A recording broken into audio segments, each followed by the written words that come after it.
High, good morning বন্ধুরা। কি করছো? ঘুম থেকে উঠে গেছো? তো আমি তোমাদের আমার রান্নার প্রিপারেশন দেখাচ্ছি। তো আমি একটা ডাল করব। ডাল তো একটা প্রতিদিন হয়, তাই একটা ডাল করব। আর এখানে দেখো মাছের তেলটা কি সুন্দর, দেখেছো তেলটা? এই দেখো মাছের তেলটা। এই মাছের তেল দিয়ে এটা আজকে তোমাদেরকে আমি একটা দেখাতে পারি যে মাছের তেল দিয়ে বেগুন দিয়ে লাগলে আরও কয়েকটা বেগুন দেব। মাছের তেল দিয়ে বেগুন দিয়ে এইটা করব।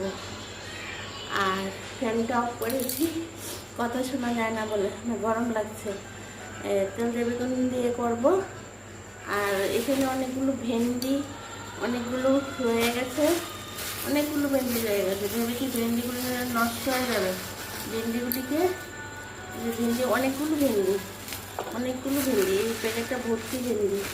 এই ভেন্ডিগুলোকে পেঁয়াজ দিয়ে কেটে তারপর পেঁয়াজ দিয়ে সুন্দর করে ভাজবো। ডালের সঙ্গে খেতে খুব ভালো লাগবে। এটুকু এটুকু করে কেটে তারপর একটু বেশি করে পেঁয়াজ দিয়ে ভাজবো। আর করবো কি, এখানে দেখো খুব সুন্দর মাছগুলো, কাতলা মাছগুলো, বড় বড় পিস দেখো কাতলা মাছ। এই দেখো বড় বড় পিস কাতলা মাছ।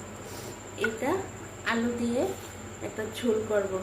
সেই ঝোলটা আমি তোমাদেরকে দেখাবো যে ঝোলটা দেখি কীরকম করে করি। এই পেঁয়াজ বাটা দিয়ে করব না কালো জিরে ফোড়ন দিয়ে করব সেটা এখন ভাবিনি। কিন্তু এরকম আছে, পেঁয়াজ দেবো না, কালো জিরে ফোড়ন দিয়েই করবো। আলু দিয়ে একটু পাতলা করে ঝোলটা করবো, তোমাদেরকে দেখাবো। বেশি ঘন এই গরমের মধ্যে ভালো লাগছে না। দই তো আমার একটা কমন থাকি। তাহলে ভালো পছন্দ হয়েছে আমার রেসিপিটা। ডাল, ভেন্ডি ভাজা, তেল মাছের তেল বেগুন দিয়ে, আর পাতলা করে মাছের ঝোল, আর টক দই ঘরে সবসময় থাকে। তো আজকে এই রেসিপি গরমের মধ্যে আর বিশেষ কিছু ভালো লাগছে না করতে। আর বেশি কিছু যদি রান্না করিও সবজি টবজি কিছু খাবেও না।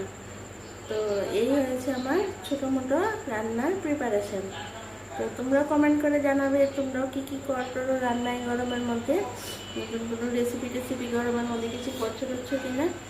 গরমের মধ্যে তো আর এই সেই শসা দিয়ে কিছু খাওয়া টাওয়া যাচ্ছে না, নর্মাল পাতলা পাতলাই খাওয়া হচ্ছে। তো বন্ধুরা, তাহলে এখানেই শেষ করি। তোমরা আমাকে সাবস্ক্রাইব করে দিও, আর আমার ভিডিওগুলি আসলে তোমরা অবশ্যই দেখবে। আর আমি দুপুরেও লাঞ্চে আসছি, বিকেলেও চায়ের আড্ডায় আসছি। আর